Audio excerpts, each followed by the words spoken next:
Hi everyone, my name is Emma Trelles and I am here with Richard Blanco in McKenna Hall at the University of Notre Dame on October 16th, 2024, and we're going to have a conversation as part of Letras Latinas Oral History Project. Thank you for joining me today. Great to be here. It's so nice to see you too. It was suggested to me that this not be a typical interview, one in which the questions I pose to you are not just a cataloging of bibliographic information, but questions that are drawn from my own artistic curiosity. And I just wanted to let you know that. That's awesome. Yeah. The best kind. Yeah. I just figured there's so much written about you by now, and this is something Francisco suggested to me as well. People can get that information anywhere at this point, right? It's online. It's on your fabulous website. Facebook, Instagram, Facebook, blah, blah, blah. Yeah, exactly. So I thought I'd start at the beginning because I love chronology, even if it's a loose one at that. And I wanted to start at our beginnings, our shared beginning, which is the MFA program at Florida International University. There's so much importance now placed on MFA programs and their rankings. And some of it has to do with financial support, some of it has to do with curriculum, and rightly so, but a lot of it also has to do with this perceived prestige. When we both attended FIU's graduate program, it was not very well known at all.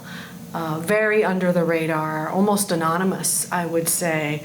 And so I wanted to start out by asking you to share your decision-making process, why you even chose to attend an MFA, why FIU, should early-stage poets interested in an MFA concern themselves with the program's prominence, and what you think the most valuable consideration they can make if they decide, okay, I want to attend this MFA. So, yeah, just kind of take us to your mindset at that time, like why FIU? Well, as my undergraduate degree was from FIU, Same. And as might be out there in bio land, my first degree and career has been in it. Well, I've been a practicing civil engineer for most of my life, and I sort of stumbled into poetry.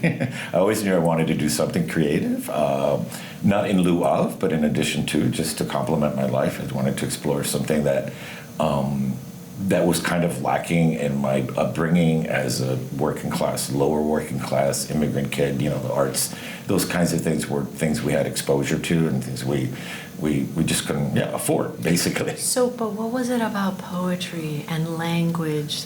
I mean, it could have been acting, it could have been singing, it could have been sculpting. Why poetry? You know, I fairly recently answered that question finally for myself, because even to this day, like till not long ago, I was, why poetry? And I did dabble in some other little things, you know, like painting and whatnot. But something about language took hold of me. Actually, as an engineer, there was a lot of writing involved, and that's where it really started taking hold. And I thought that was it, but it wasn't until recently, like I said, I think it's because I never remember not knowing two languages. So I was 45 years old when I got to this country. My brother was already 7, so I was basically the first one to learn English in the house, a decent amount of it. And so I remember translating for my parents when I was like 5, 6 years old. I mean, not whole conversations, but they would ask me, how do you say this and how do you say that in English? And I think that imprinted in me a real fascination for language. An understanding that language is that's not just a form of communication, but it's a way of thinking about the world, a way of breathing in the world, and that language was power. When you have your parents asking you how to say something in another language that they don't know, that does something. So I think when it came time, when that creative trigger, I finally pulled it, I think I went to language naturally because of that. As a source of empowerment. And empowerment, yeah. A creative source. Yeah, very much. And I was using it also even, realized the worth of language even in my engineering. Writing, I became the go-to person for writing proposals in the office and whatnot because the person that gets promoted in an engineering firm is the person that knows how to write, believe it or not. So, and like that in many careers. Yeah. But I was exploring, and so when that happened, I was like, I just went into poetry following my creative and intellectual curiosities. It was a gift to myself to just have fun with it. Like, I wasn't worried about publishing. First of all, I knew very little about poetry in general. When I first started writing poems, I was writing like British dead white guys because that was my sense of poetry from high school. I was writing about daffodils in Miami. As if they even existed. So I just started exploring it. Took a couple of workshops at Miami-Dade College when I was Miami-Dade Community College, and slowly really started loving it and improving, and really my eyes opened to contemporary poetry, and there's Latino authors, and Sandra Cisneros, and so that all started pulling me in.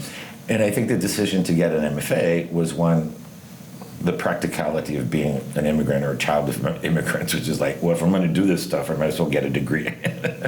That was, frankly, a very practical choice. Why FIU? I wasn't going to switch my careers at this point. I couldn't afford to, go off to. I mean, it was a different day, right? I couldn't afford to go away to school back for my undergraduate, much less in my graduate school. So that was kind of also a practical choice.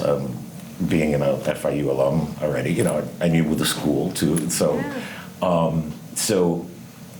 I still worked full time as an engineer even while going to graduate school full time. So that was part of the decision too, the practicality of being able to do both and not have to put my career and frankly my only source of income. So I will say though, as far as the latter part of your question, is something I think about now as a teacher, because students ask me these kinds of questions all the time, and now I teach at my alma mater in the same classroom where I learned how to write poetry, which is kind of really cool.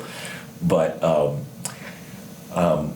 part of it, what I love about FIU, it's much more well known now, right? But but it hasn't grown immensely. And what I love about teaching there is a couple things. One, that I tell my students to watch out for, right, or look for, depending on what they're what they're really seeking or what they're craving. One is, I call it's a boutique program, right? You really get one-on-one attention, which is not the case in every MFA program. I mean, it was for me, Mike Campbell McGrath, my mentor. It was he's still the voice in my head, the editor in my head. I mean, there's a real sense of we really care about our students. And we really form bonds with them. And I mean, I go home and I'm thinking about someone's poem, and I'm I got to write them right now, So it's a really kind of almost a one-on-one. And the other thing that I love about FIU, that I now look back and realize that I benefited from that as well. And it's kind of like an unspoken sort of guiding principle that we have, is that we're here to make you write. We're here to help you write the poem that you want to write. So that we're not going to superimpose any kind of aesthetic or principle upon you, or this is how you should write poetry. This is, And I've heard that there are programs that have this weighty kind of sense of what a poem is and should be, and you have to adapt yourself to write that way. I've heard those complaints. So we're here as faculty, we try to help bring out what kind of poem and what kind of work students want to write. And as far as the practicality of it, besides that, I say one of the greatest benefits of an MFA is the structure it gives you and the discipline, because you have to write a book in 2.5 or 3 years or whatnot, and just getting the feedback, which that's part of the big part of the value, is just having that guided. You could do it on your own, and certainly everyone is capable of doing things on their own. I think it was just a little more difficult, because when you go to an MFA, you're saying, I'm taking time out from my life to do this. And so I think that's the value of it. At the end of the day, there are great poets that are not great teachers, and there are great teachers that may not be the most famous poets.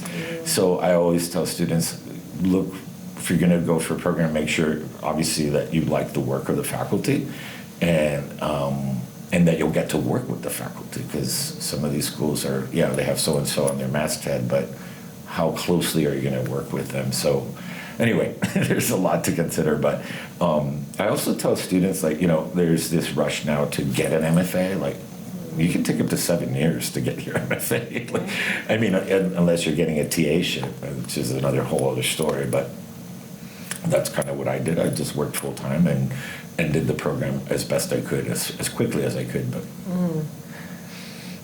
Okay, I really like what you said about the individualized attention, sort of a real personalization. So it's more like a mentorship, than just like, packed classroom or just being another cog in a wheel or something like that. Like, you really have, you want to go to a place, if you decide to do that, you want to go to a place that looks at you, looks at it like a relationship. Right. Yeah. And I think that trickles down to in the way that students treat each other, like you and I, right? And so, like, there's a camaraderie that I see amongst the students, and I see it building, right, as the semesters move along, that cohort, and they themselves are, feel like it's not this competitive model, but rather they're here to camaraderie, to help each other become the best writers they can. It's definitely a kind of modeling that you're doing for them, and it's something that they can then carry into their communities, where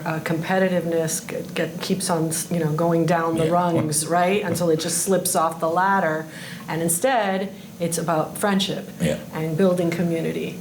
And to this day, I'm still, well, now he's my colleague, but even throughout the years, I've always kept in touch with Campbell McGrath, my mentor. Same. The little voice in my head. So I wanted to move on to your hopes for your first book. Many of us in our program, as you mentioned, didn't even send our work out for publication back then. And just, some of us hadn't even developed our own voices, really, enough as poets when we graduated. But your own voice and poems were quite accomplished when you finished. And I was under the impression that your first book was pretty much your thesis. Could you tell me a little bit about the journey of your first book? How did you know it was complete? What were your hopes for it? Like, what did you think was going to happen versus what actually happened? That's great. These are cool questions.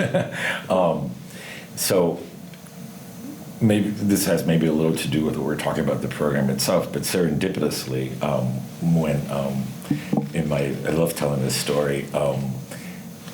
When I walked into my first graduate program, first graduate creative writing workshop, Campbell gives us an assignment, and we read some Ginsberg and Frost and what's that other guy, Whitman.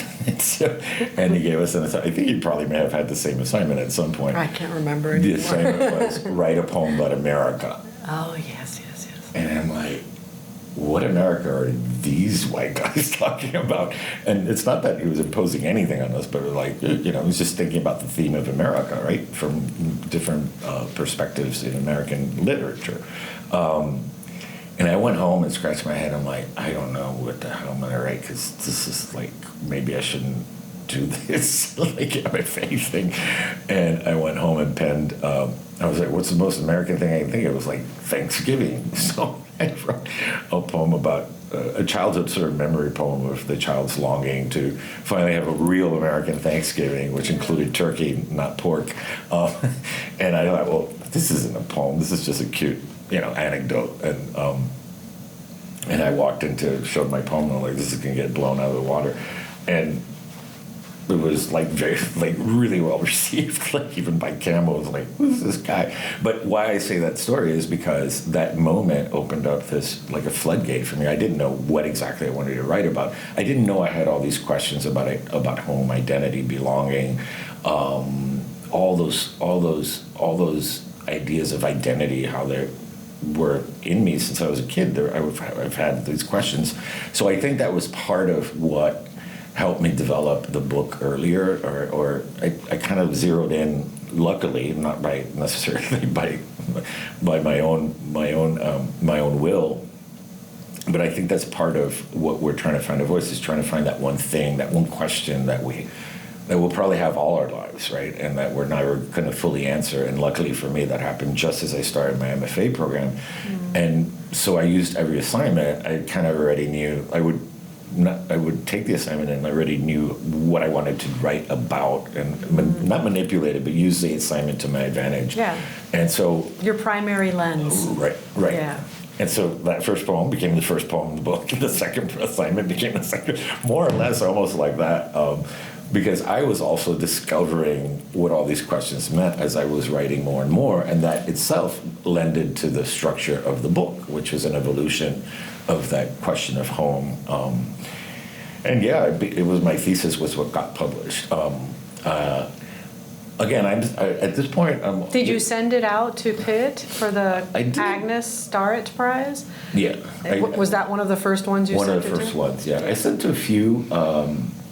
I used to hate sending out individual poems, but once the book was done and I worked again closely with it, I was like, I felt proud. I mean, in a good way, of course, doubtful, but proud at the same time. Mm-hmm. And it was a time also in America where, Latino Latinx voices were like really on the rise, and we, it felt like I would be in company with people, or like I felt there was some chance. There was like the rise of Sandra Cisneros and Julia Alvarez and these Latina authors that just exploded on the scene. So I felt like a part of a little bit of a wave that was encouraging. Besides that, but if you asked me at the beginning of the MFA, I was just like, I don't want to be a poet. I mean, I cared nothing about publishing. I was just, I'm an engineer. Like, this is pure fun. And you approached making the book like an engineer too, might I add, when you were like first assignment, first poem, second assignment, second poem. You were literally building it. Yeah. Even not knowing that the left brain was there. But, it slowly, I guess throughout the process of the MFA, I felt more like a writer, right? And then back then, also, of course, the dream was to get a book published and become a professor. So that was part of the goal eventually, but I think it was helpful to not worry about that in the beginning. I'm here to just write the best poems I can, right? Mm-hmm. And then not worry about the book. And I see that a lot more of that kind of stress with students now. They're already thinking about when their books, going to be published. And I think, take the MFA time to just work on your writing. Like, just do that and don't worry about so much about the other stuff that'll come down. Anyway, the engineer did take over again because I made a list, I made a spreadsheet of and back then you kind of had to, because you had to send the self-addressed stamped envelope, and you didn't know what you sent to whom, and there was no submittable. No submittable. So you had to check. Oh, this one got rejected. I got the note back, and so I started becoming more methodical about it, and I was a finalist for a couple. In my last year MFA, I was a finalist for a couple of competitions. One was the Agnes Lynch Starrett Prize, and being naive sometimes works to your advantage. So I didn't win, I was finalist, and I called the editor, Ed Olchester, may he rest in peace, which apparently you're not supposed to do. And I just called him and I was like, hey, Ed, why didn't I win? It's I just asked, was there a stinker poem? Was there how do you know if you don't get feedback? And he kind of said, no, sometimes we just got to pick somebody, but usually it's second or third time entrants that win the award. And so I worked on it a little bit more and came up with a few new poems, and then the next year I won. And I think maybe Ed was like, let's just give it to Blanco so it doesn't bug me again. But I polished it a bit, and so, but yeah, that was, I still have the little cassette tape from the recorder, from the what do they call those now? I even forgot. The answering machine? The answering Yeah. machines. You kept it? When Ed called and left a message. It's That's wonderful. And so that was great. And then I ran to the books to the bookstores here, and my book would be on the shelf. And it was going to be right next to William Blake. I'm like, oh boy. So you're up here for a minute, and then you realize the work continues, right? That was funny. I was like, and close to Bishop too, like on that. At least in the bees, Bishop. right? In the bees. Yeah. What about your subsequent books? And I'm thinking specifically of Journey to the Beach of the Dead and Looking for the Gulf Motel. I remember talking to you about Journey, your sophomore book, and you telling me it was a real struggle to write it and to finish it. And I had great empathy when you said that to me, because I too had been struggling, and up until very recently was in my own throes of that. So I was hoping if you could share a little about what surprised you about that book, the process of making that book or placing it. What were some of the challenges that you faced when all of a sudden, okay, my first book has won this prestigious prize, this is an amazing press, I'm getting some attention, here comes the next book. Right. What happened? As they say, the sophomore curse, right? I think what happened was like, it was kind of like I was saying, like when I went into the MFA program, I was a clean slate, and I think that's really helpful for the creative mind and in so many ways, right? Because you take chances, you do things, you're open, like you're flowing in a way that. But here I am with the first book, major prize. I also by then I left engineering for a little while and was teaching, my first teaching job. A brief time. Yeah, in Connecticut. In Connecticut, Yeah. I remember that. So suddenly, I knew how to write a poem. Like I'm teaching it, I have this book, and it's like this thing of this having to top yourself, right? Like, and so I got really much more white knuckling and very project oriented, and at one point this book was going to be something about my transition from engineering into poetry, and at some point it was called something like Bridge of Tongues or something horrible. And I was going to write about bridges across the world, and because I'm the bridge and I'm the bridge builder and I bridge two worlds, and great idea. It was going to win the Pulitzer Prize, no, the Nobel Prize. It was going to do amazing things in the world. Meanwhile, I was writing these poems that didn't belong in the manuscript and throwing them in a drawer. And then finally, when I had sort of a draft of the manuscript, I sent it to Ed Ochai. He's like, no. I sent it to Campbell. He's like, no, it's not there. And then I realized, this book really sucks. It's all idea driven, right? And forced. And so I looked at all those old poems. Well, I was running away from myself. That's what's part of it. I was like, I don't want to write about any more palm trees or pork. Yeah. I am not Cuban anymore. I'm so erudite now. I'm a poet. So that was one big lesson. Don't run away from yourself. I ran away from that obsession, that question of home that was born in me in that first class. And of course, I took out those old poems. I mean, the poems that didn't belong, and what were they about? It had been a lot of traveling, and it was all about questioning place and home and identity again.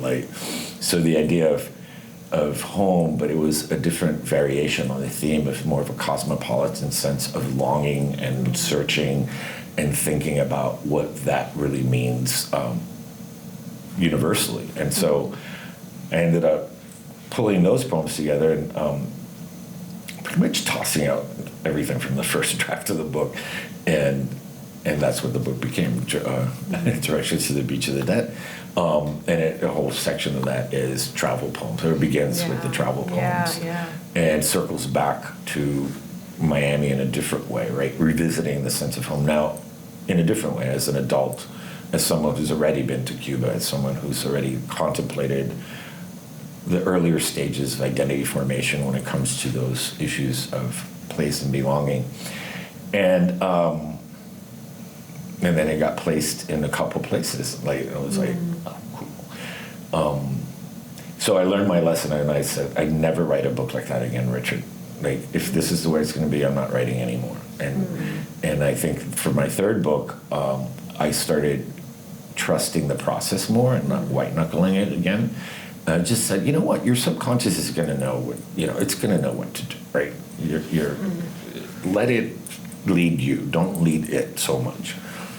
And so what I did with the third book, and what I do now, is I'll just write for a while, take out the poems and look, that's interesting. Look what's happening, Richard. I talk to myself in that way. And then put it away. Just let it seep in, and then take another batch. Eventually I put all the poems together and see what, it's time to write a book. I mean, it's time to put a book together and see if I have one. And it's so much more pleasant to do it that way. And I've learned that I'm not a speedy writer, and that's just the way I am. I have a 5-year gestation period. I can't. Well, it's the curse of being published early, is that every time I finish a book, I have nothing. I have nothing left. Because everything goes into the book. Every poem from grad school went into the first book. That second book was a very big lesson. A lesson, so much of any art is really surrender, right? Surrender to the self, right? And not worry about. And it gets difficult, ironically, as you become more successful. It's interesting, after the big gig at Obama's inauguration, I'm terrified to publish a poem because it'll get attention. And I'm like, what if it sucks? And so it's almost like you're more under the spotlight, and the ego and the pressure gets even worse. So same issue at another scale. That kind of perfectly segues into my next question, which is just to kind of address the role and hindrance of ambition as a poet. So I read somewhere that being a famous poet is like being a famous mushroom. And that's... and stealing that. Yeah, well, Alex and I have been texting each other mushroom images and giving each other little mushroom gifts ever since I brought that to her. So yes, please join us. You're shiitake. Yes, please join us in her... I just love that quote so much because it drains poets of our own self-importance and reminds us about the microscopic sliver that we live in, right, in the daily world. So you started to address this, and I'm hoping you can just expand a bit about the role of ambition in your own creative process, or even after it. What are some of its benefits, but then what are some of its pitfalls? And then can you think about that within the context of being a Latina poet? This idea of ambition, how can it propel us, and then how can it harm us? Right, and I think that's, not to be the elder in the room, so to speak, but I think that has become, maybe it was always, I don't want to be one of those people that looks back, it was better back then, but I think maybe it is because of social media and all that, there is more of a pressure of creating persona and ambition, and how many likes did that get, things like this, how what can I do next, call attention to myself or my work. So it's a constant lesson that I have to always sort of remember, to exactly what you said, I'm a famous mushroom, right? Of course, the level of attention that I received because of the presidential inauguration was mind-blowing, mind-altering. Also, it was very isolating in an interesting way, because there's only 5 people that have ever experienced that moment, right? And there's only 2 alive. No, 3 of us are alive now. So we can't call Alex and say, hey, Alex, remember last time you read a poem for Obama? What was that like? Yeah. So in a weird way, it was this great ambition, but it was also so isolating that became very humbling in some ways. It was and I was aware that what I'm experiencing right now is not what most poets' experiences have been or may never be. And that's fine too. It's not so that was part of a really big negotiation in that space. But I don't know. I don't know that it belongs only to poetry, but we're always wondering, if you're a real artist, you're always going to have to maintain some space of vulnerability, right? I'm questioning now at this age that was almost like over 10 years ago. There's students in mine that were 5 years old. No, not 5 years old, like 10 years old or younger when I had that moment. So I'm wondering if my own, how relevant I am, how relevant my work is in terms of Latinx writing, right? I see that my students are going a different kind of experience, right? That's not my sort of Cuban American, the hyphenated American experience. Mm-hmm. They're multi-everything, and they're fluid in so many ways, not just gender and sexuality, but also culturally. And so their struggle or their writing is a little more, has more dimension to it than what I experience. So I'm still wondering my relevance in all that. I don't know that it ever goes away. I think it can be healthy. I think it'd be debilitating. The only thing that saves me is to always understand that the only reason I really write in the world, the only reason, is for those 5 minutes at your desk or at the porch or on your writing pad when everything disappears and you are in touch with something divine that makes you feel like life is worth living. And that you discover something brand new about yourself, about the world you live in, about a memory, about people in your life. And that's ultimately the only satisfying thing, right? Everything, I know it sounds cliche, but all those accolades, they just come and go. But the flip side is, of course, we want them too, right? So I'm not going to say like, oh, I don't want a Pulitzer Prize. What a friend of mine was talking about sayings. It's called the success treadmill, right? Like you're on this treadmill, and then like you rode 10 miles. Now you want 20 miles. Then you want, and it just keeps on ramping up and up and up. And I was just having a conversation with someone I can't mention who's a Pulitzer Prize winner. I'm like, yeah, I'm in the same boat. Like nobody's calling. Like I don't have any readings. So I kind of, in a way, well, we both had the same mentor. So Campbell always said, right, worry about the things you can control and don't worry about the rest. Right? And what can I try, not control, but what can I work on? My work. Yeah. You can't control that other stuff. Yeah. And what else did he used to say too? He used to say, right, something like, do whatever you want. There's no money in poetry. I remember it was always like, just experiment, like go out there, like do whatever you want, because at the end of the day. He said it was the ultimate freedom because it had no currency attached to it except for acclaim. Yeah, and so I think that I've always remembered that too, right? Like there's that sense of why am I really doing this? So I think, in some ways that's a blessing for poetry that we can be famous mushrooms. I'm so stealing that. Yeah. It was funny because my husband Mark, he's too funny. He tries to pull the Obama card to get a dinner table or something, or get me in an emergency room.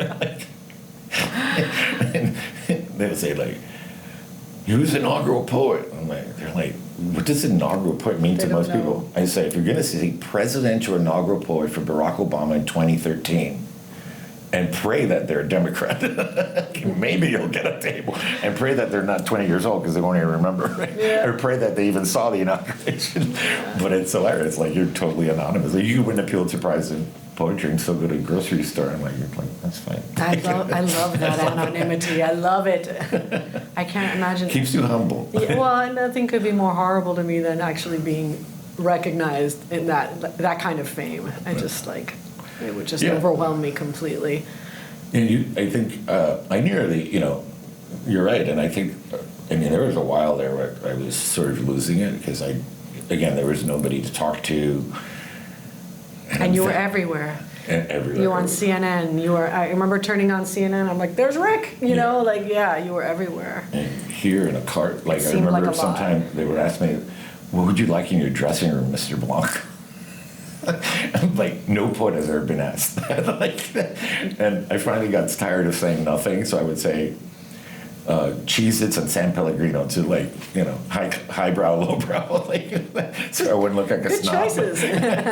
Or, limos picking you up and like, and I worry a little bit, and I've been in touch with her, with Amanda Gorman, the presidential inaugural poet for Biden, who I thought I got a lot of attention. That was crazy, right?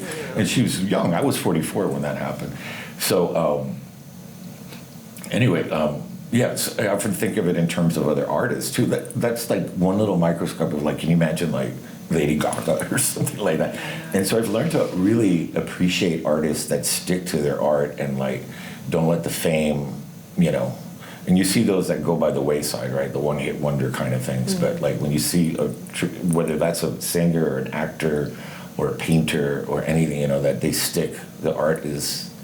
It's the plumb line. It's what keeps you going. It's what keeps you grounded. It's what keeps you centered. Yeah.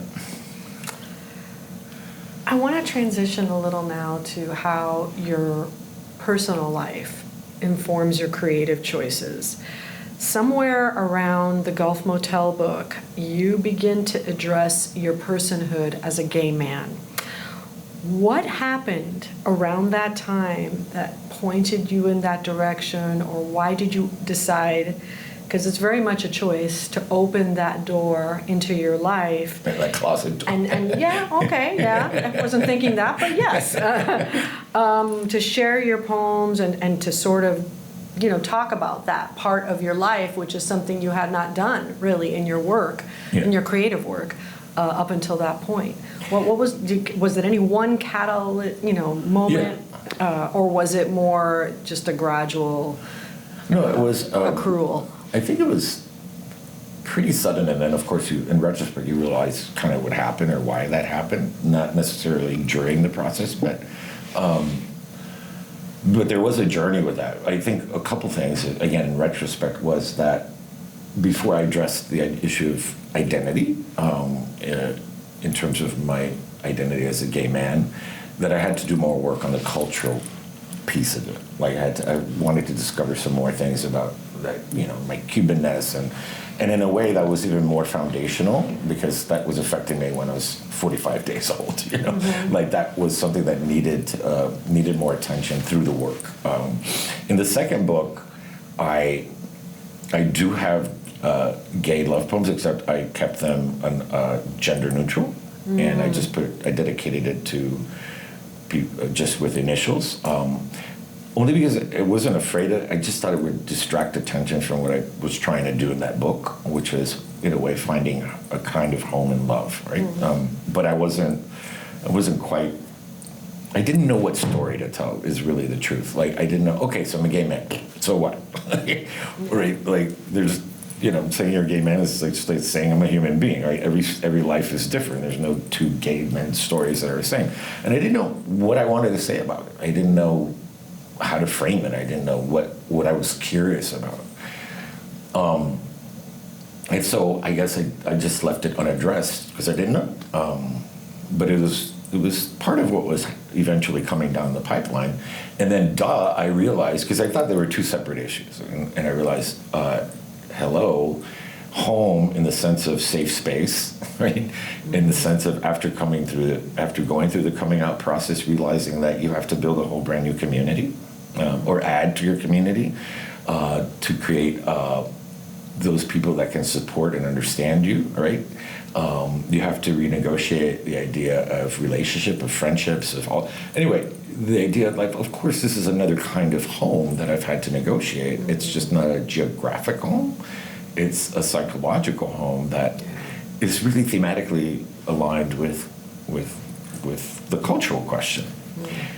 And then my grandmother was the actual catalyst, which was that and a lot of therapy. But because I realized what I call today my cultural sexuality, that a lot of what I wanted to talk about was the sexuality in the particular context of a Cuban family, right, or a Cuban identity or Cuban culture, and all those nuances of machismo, but also what's particular in my family, and then my grandmother, who was a very homophobic woman and was my primary caretaker, became a way to tell that story.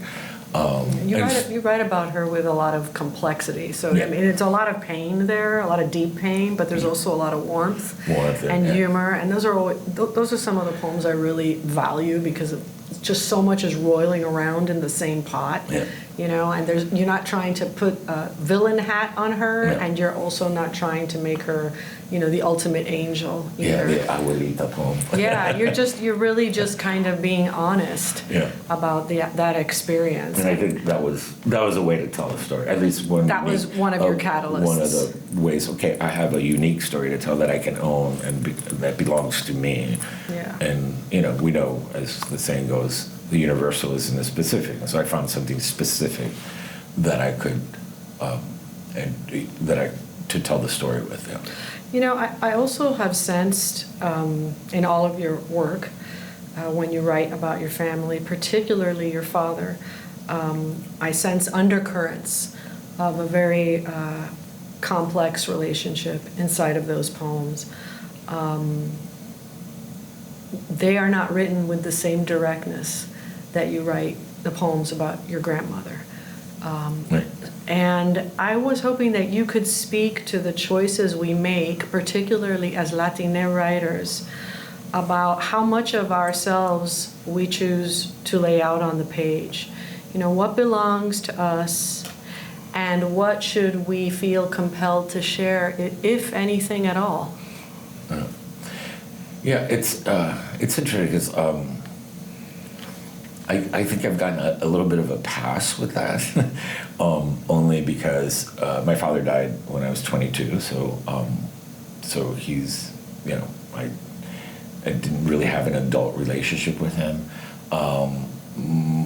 By the time I really started writing about my grandmother, and I didn't do this consciously, but she was older and eventually did pass in the middle of that third book that you were talking about. Mm-hmm. And then my mother, you know, doesn't read English, so so there's a lot of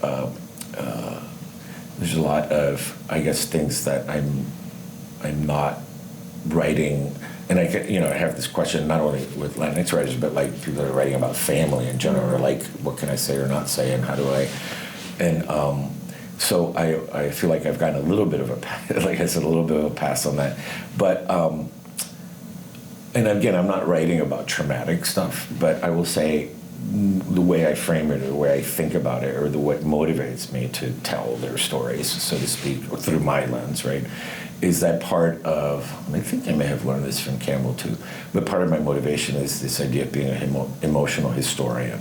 Part of why I write about them is to honor them, to make sure their stories don't get lost, or, well, I don't know if they'll get lost in it, but at least they're somewhere, right?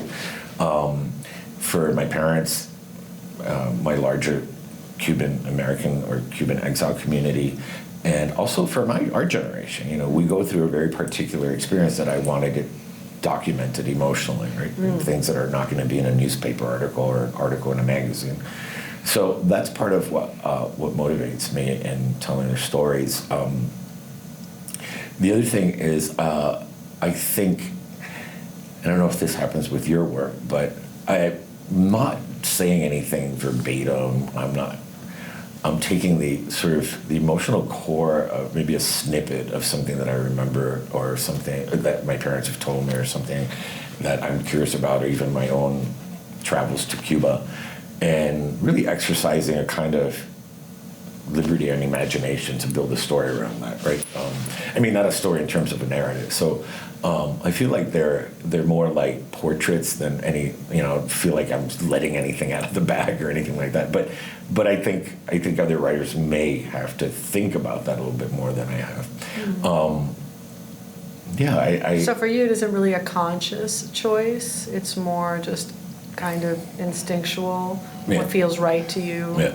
And I think there's, like you said, different family members have different things. For writing about my grandmother was the most urgent emotionally for me, because as I've written before, like the process of writing about her, not only in poetry but in the memoir, allowed me to hate her, first of all, because I thought my grandmother was normal, you know, that kind of verbal abuse was every day, and every grandmother was like that.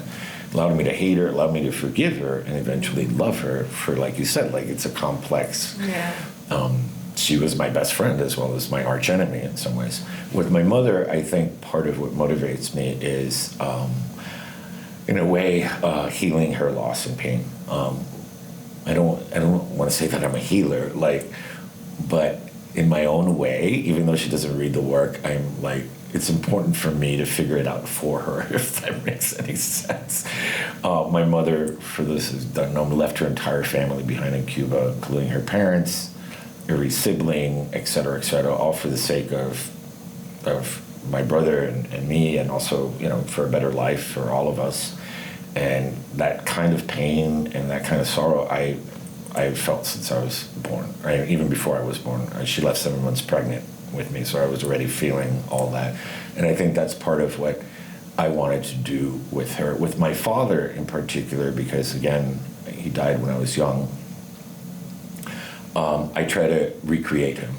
I'll try to take a little snippet of something that he said or some little memory that I remember about him and think about what his story might have been, or who was that person that I never got to ask. And so I'm sort of exploring who that is in the poem, who I think now as an adult, as I look back at but they're just little things that I, trying to almost like an archaeologist trying to have a relationship with him through poetry. And so that's so interesting that you're trying to recreate him. Wow. Yeah, that's make him alive. Really. Yeah. So you can kind of continue the relationship you missed out on. That's really beautiful. But it is interesting. It's interesting how we treat. Family, of course, not everybody writes about family. In essence, that is one of my inspirations for the obvious reason of the obsession and question of home, right? Well, there's nothing more basic than your family when it comes to that question. So it's always been it. And just when I think I don't have any more family poems left, I'll remember some things all of a sudden, and a poem comes to me. So it'll always be some kind of inspiration and a driving force in my work. So your earlier poems, like you were just talking about, really focused almost exclusively on your singular immigrant experience. Then came the event, as you call it, the Obama inauguration, where you were asked to read and write a poem that would speak to and reflect all of us, right? All of the humans living in this country, and of course beyond, because that's something that's broadcast all over the world. And I watched that live in my living room, in my desk chair, rolled right up to the television set, which I never do. And it was an emotional moment for me. I saw someone with a very similar and ordinary background from the same neighborhood, someone like myself and so many of our friends in Miami, Miami's immigrant communities, and now you had the attention of the world. It made me feel for the first time in my life that poetry can be a powerful place. It has a powerful place in the wider public discourse. So after that, I felt like the net of your work widened into all of these different cultural considerations, political considerations. I know you've been invited to commemorate events with your poems, really history with your poems. Sandy Hook, like in the inaugural poem, the Boston Marathon bombing, marriage equality. How does it feel as a person to suddenly have that megaphone to speak out about mass shootings, about the endless violences that are inflicted on people by our systems and by each other? Has that felt daunting to you? Exciting to have that platform? Are you concerned about missteps? What is that? It's a great responsibility, this mantle that you're carrying now. Yeah. How do you navigate that? So part of I'll say that I kind of had the same response as you did. Like you said, we're famous mushrooms, right? So even in the midst of all this happening, I thought I'd go to Washington, read the poem, come back, and walk the dog, just get the mail. nobody reads poetry, Yeah. right? And of course, what happened was very different. And one of the most touching things was the tens of thousands of emails and letters from people saying, I saw, like you said, I saw myself, and like everybody from like gay military people to like every kind of immigrant you can imagine, people from all across the world saying they finally felt represented in some ways. And that, oh my God, a poem can do that. I was like, I didn't know a poem could do that. And it's funny because we're so not well educated for the most part. But a lot of people will call it my speech. And it's like, no, a speech will probably not do that. Yeah. And I'll say something before I forget. It's interesting that we are famous mushrooms and nobody reads poetry, but like Pinsky said, like that favorite poem project that he did, ask 10 people and 9 out of 10 people will have a favorite poem that they remember all their life, right? So poetry's there and it's not there, right? It's there in different ways. But yeah, I thought I that was really caught me by surprise. A couple of things that came waves of that, and has to do with work and also in other ways. One is I realized that for most people, this is the first time they actually saw a living poet, contemporary poet. And so I got involved a lot in poetry education with the Academy of American Poets, because I was one of those kids who never had access to that art, that kind of art education or humanities education. And so I work a lot with them to work with teachers and educators to make sure that students get a good experience with poetry and help teachers do that. The larger thing was shifting in the writing. And it wasn't like, oh, I got to do this now because I'm Pip, presidential knocker poet. It was just a natural, just when, and this happens with every book, just when I think I've exhausted the theme of home, I'm like, I got nothing left. Sorry. And I realized, oh my God, home is this huge question to everybody else in this country as well and across the world. And so I gave myself permission to write poems that I never thought I would write in my entire life, because for the most part it was the autobiographical lyrical lens, right? And I suddenly realized, oh, this is a question that's worth asking for all of us, right? And so that's how To Love a Country came to be. And a lot of that wasn't also conscious. A lot of the poems in there were, let me write a poem for the Pulse shooting amongst the others that you mentioned. Yeah. But it also gave me this great sense that poetry can, I don't want to say matter, but poetry can have at least a place. And I think it's grown over the years, I think. Right? I don't know if you agree. Like, there's like poems at governors' inaugurations and poems at this and poems at that. So that was really exciting for me. And how blessed am I that I have this platform, not only to do that, but then also reaching into, I've read like at the FDIC, and become this poetry ambassador in other ways, right? Like where I get to turn on people to this art form and like let them shed their fear or misconceptions of it. So that felt like part of the mission as well, the sort of the beauty of that task or that charge. But it was scary, like you were saying too, because I'd never written those kinds of poems, and that was part of the aesthetic challenge. How do I still maintain that sort of intimate lyrical voice and yet edge out a little bit more into more?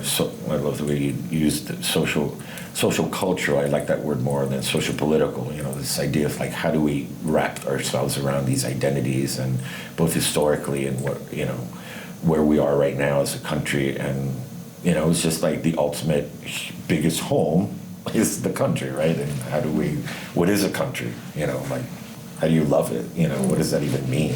Especially a country this huge. So that was part of it. Of course, the fear of that, and I'll be honest with you, first of all, we never, back in the day too, like nobody teaches you how to write. Well, even today, they don't teach you how to write occasional poems. It's not a thing. I actually teach a course seminar now.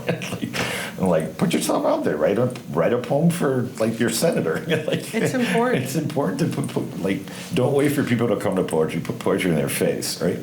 And so the balance of understanding that this is now really reaching more into into the traditions of spoken word and whatnot, and performance poetry, and that, and those aren't right words, but the idea that poetry is a political, a social force, right? That's something we're not prepared. Like nobody teaches that really in our MFA program. So that was scary because you said missteps. I'm like, am I doing it? Are these poems going to be respected by the academy, the pedigree I come from, or the MFA programs, and so it's still a little fuzzy for me. But what I've landed on is like, you know what, I can do that lyrical, intimate family poem, and I can do the big, and I think I'm not going to judge them because they're different things, right? Different and then things. They serve different purposes, and that's okay. Are some of my occasional poems or commemorative poems the best in the world? I don't know. Maybe not. Or I said not best compared to the other work. Maybe not. History will tell. But I think this work is important as much as the intimate work. And I'll say one more thing, but it's work. I mean, in some ways, it's even more draining than some of the personal stuff, the really personal stuff, because you have this other weight on you, which is not, oh, this is my family or my life. Like, you have this larger concern of, what does this mean to us, right? What is this moment? How do I make this art, right? And not just a soapbox thing, or not just like something ordinary, right? And not something obvious. And so the new poems and the new and selected, I actually became very small for now. I had to take a step back and like, okay, I need to do me now for a little while. And I'm eager to get back into that other arena, because again, I think it's important, but it is interesting that has been one of the things I never thought I'd experience. There is that weight that you're kind of carrying, an additional weight that's not just your personal story. And again, the missteps, like, do I have a right to talk about this or not? Do you have to negotiate different, can I write a poem about race if I'm like obviously a white presenting person, right? So a lot of other things to circle around. But yeah, I love it. I really like that word. I really appreciate that word that you use, purpose. It's a way of, especially with the occasion poems, it's a way of pushing back against perfectionism, which I think, we all can succumb to, right. And understanding that there are larger, forces at work, and that the poem is needed in other ways, right. Where it doesn't have to focus as much on craft, for example. I'm not saying you don't craft your occasional poems. I'm just saying there's other concerns going on. And to me, it sounds like the other concerns are concerns of the heart. You're trying to speak to people and show empathy and care, and that should actually, override anything else, really. When it comes to an occasion poem, I'm thinking of something like, the Boston Marathon bombing. People needed to hear words of comfort. They didn't need to focus on your line break. Right.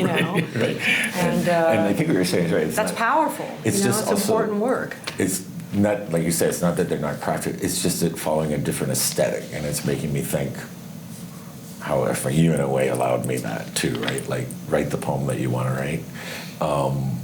And I'm also thinking that part of why I stepped into that too is actually cultural, and I think you and I both share that in most every other country in the world except the United States, poetry is a bit more of the day-to-day, right? It's part of the folklore. I mean, especially Jose the Marti, Americas, like, it's like your mom's telling you, quoting Jose Marti since you're born. So I love that poetry matters I've seen that in other cultures, in my own culture, that poetry has, and it's okay. They accept that scale, right? That it's not, it's highbrow or lowbrow. It's a scale. It's just sort of this way. It's like, where do you want your poem, or where do you need to come to poetry at? Is it in this high level of academic world, and that's perfectly valid too, or not? So, that Boston Strong thing, I was like, oh my God, like, can you imagine like TD Stadium full of like Bostonians drinking beer for 2 hours. Yeah. I'm like, they're just gonna boo me off the stage. Like, this is like, they're like, who? Like, what? Who's this guy? You could hear a pin drop, and part of his like poetry's like prayer, and I wish there were more moments like the inauguration, not just for me, but for poets in general, everywhere. And maybe that's something to think about. Like, it has, you can't wait every 4 years or 8 years for an inaugural poet to like make a splash in the world in the name of poetry. Yeah, but I think something you said earlier is really valid. The idea that poetry's presence has grown in our everyday lives. When we were in grad school, that was not the case. It did not exist at all, and now it's everywhere. People are excited to write poems. They want to read poems. They want to share their poems. There's a whole huge subculture of Instagram poetry. I mean, it's everywhere in a way that it was not when we were starting out writing, and that's exciting to me. And I think that you're a big part of that, increasing that visibility, that prominence, that power that we can share through language, right? Through the creative art of language. I guess my last question is going back right to the beginning, because we're almost out of time, but I wanted to just talk a little bit about your teaching in the MFA program. I even wrote in my notes, he's teaching in the same classroom that we used to sit in, with that weird paneled ceiling. Is that still there? Yeah. Oh my gosh, that's funny. All right. That just feels so wild, but also perfectly symmetrical. We'll go there to when me. you come to Maine. Yeah, I would love that. I would want you to address some of the challenges as an artist of full-time teaching, and maybe what you might want to tell a poet who's beginning to consider how they're going to support themselves in regards to becoming economically self-sufficient. And I know you taught right after the MFA, but it was only for a short time, and then you just kind of went back to work teaching in community settings and just doing public speaking and all kinds of engineering and all kinds of all kinds of different things. And I didn't take that route either. And I can remember I remember sitting we were talking about your apartment in Miami Beach and saying, well, there's a job teaching composition at FIU, but then there's this journalism fellowship. Which one do you see me in? And you looked at me and you said, the journalist. And I was like, yeah, he's probably right, and that's what I wound up doing many years. Yeah, so thanks for that. So I'm just curious, now that you're really deep in it, like, how does it support your artistic practice, or how does it sort of, get in the way of it? I don't think that's something that people talk a lot about because it's very taboo. But I would just love to hear just like honest reflection on that. I think it also has to do with what we're talking about in the last question and answer. All of a sudden I'm living the dream. I mean, forget before I even started teaching, I am now a writer, a poet of all things, that can earn a complete living just off my work and my appearances. And I think Maxine Cumin used to talk about, had a term called po-biz. And suddenly, worlds of poetry that earlier existed, and negotiating contracts and fees and like all this kind of stuff. And like poetry became a business. Like literally a business. Like I have a corporation, in a business for my livelihood, not to like make $1 million or anything like that. But that doesn't happen for most players. So and that was really like a little weird too. Like that, I wouldn't say it got in the way. It did get in the way, but of course it's more about just catching things. So I try to spend my day, this is even before teaching, like my 9 to 5. Okay, po-biz, flights, this, that, contracts, republication rights, agent call, stuff. And I still, like when I had a day job, I try to keep my night for the creative, and I try to put everything back. And I kind of always was used to that because I always had that night. You used to say you would write on Saturdays, and Saturday was your writing day. I love Saturday's still my favorite Yeah, day. I remember and that. sometimes I'm a night owl writer too. Sometimes I start writing at 10 or 11 o'clock at night. So I had to re-identify that process because then it all would get all mixed up, right?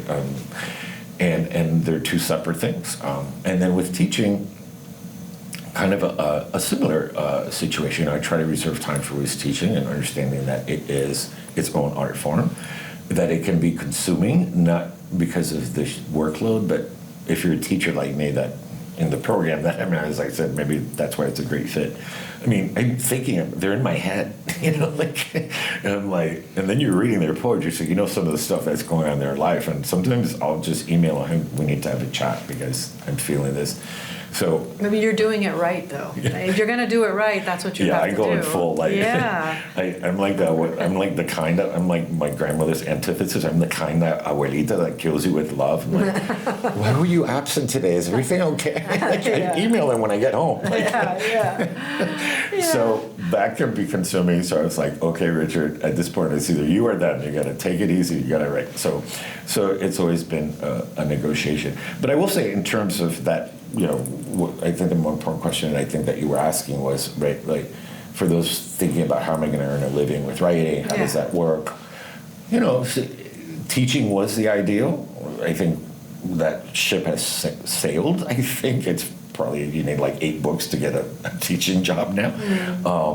That's the bad news. I think there are also so many other places where you can be involved with poetry, nonprofit organizations, so many small presses. I mean, this has flourished. When we were in Arnhem, there were like 5 places that that you could get your poetry published. Right now, there's all sorts of right here, Letras Latinas, organizations that deal with literature and poetry, and places where there's been a growth in that as well. And I think that's something to look at for students that want to. I have to do this all question not just for creative writing, but English majors as well.